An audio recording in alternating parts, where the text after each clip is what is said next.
C'est tous les jours de manche. Arnaud Demanche est avec nous. Bonjour Arnaud. Bonjour. Alors on est remis de son Blue Monday parce que... À peine. Non, pas tellement. Parce que hier donc c'était le Blue Monday, donc le jour le plus déprimant de l'année. Et aujourd'hui, eh bien on a le Lexomil Tuesday, qui est le deuxième jour. On a le moins la pêche, on a l'énergie d'un concombre de mer en ce moment. C'est Usain Bolt à côté de nous, ces bêtes-là.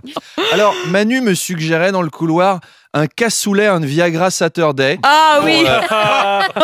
Pour récupérer ce week-end, compenser un peu. Écoutez, on peut lancer la tendance sur Twitter. Oui. Alors, puisqu'on parle de sport, hein, oui. C'est comme ça que vous me l'avez écrit. Hein. Ben oui, Arnaud, je précise des choses. Puisqu'on parle de sport, Hidalgo a déclenché la colère du PSG en affirmant qu'elle ne lui vendrait pas le Parc des Princes. Oui, alors le PSG voulait s'agrandir, hein, c'était ça l'idée, et passer de 45 000 places à 90 000. Anne Hidalgo refuse. Bon, c'est normal, elle est socialiste. Anne Hidalgo, avoir plus de public, c'est pas un truc qui lui parle beaucoup, la pauvre. Et les Qataris voudraient donc quitter Paris. Une socialiste qui expulse des Arabes, eh ben, c'est pas souvent. Et le PSG pourrait déménager au Stade de France. Alors, vous savez que Charles est supporter du PSG. Bien sûr. Il a un tatouage de Guillaume Moirot sur le pectoral droit. Un Francis Liasser sur la fesse gauche. Et Rabert Sandratana sur tout le bras, comme ça. Dans un endroit insolite. C'est juste Rabé au début, et puis ça fait Rabé Sandratana quand tu vois une jolie femme. Donc, on peut coécrire tous ensemble cette chronique, hein, si vous voulez.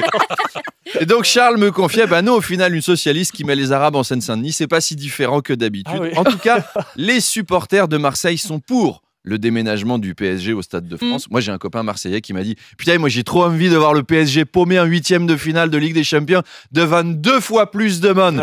Ça va me faire kiffer. » Un supporter de Rennes m'a dit la même chose, un supporter de Nice aussi. Charles, vous supportez un club que personne ne supporte plus. Hein. C'est vrai. Il y a même un supporter de Saint-Étienne qui m'a contacté, qui a hâte de voir à la télé 11 Parisiens se prendre une grosse fessée par des Allemands, car on sait que le Stéphanois aime les sextapes.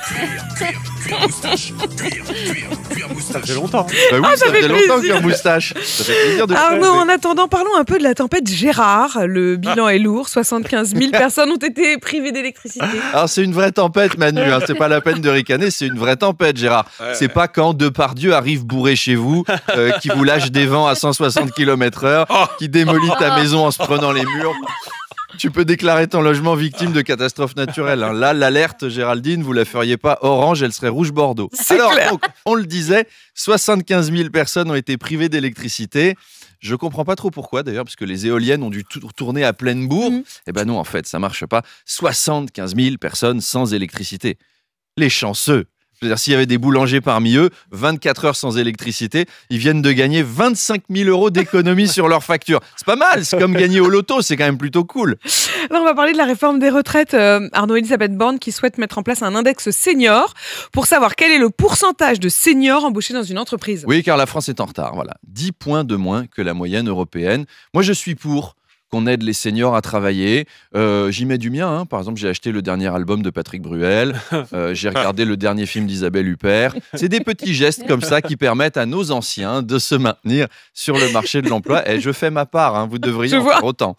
Notons que dans le domaine, pour une fois, l'État montre l'exemple. Le taux d'embauche de seniors au Sénat est quasiment de 100%. Au Conseil constitutionnel, on monte à 200%. Au gouvernement, la première ministre elle-même est une senior. Vous voyez, ce pays est géré quasiment uniquement par des vieux et tout va très bien. C'est une bonne stratégie.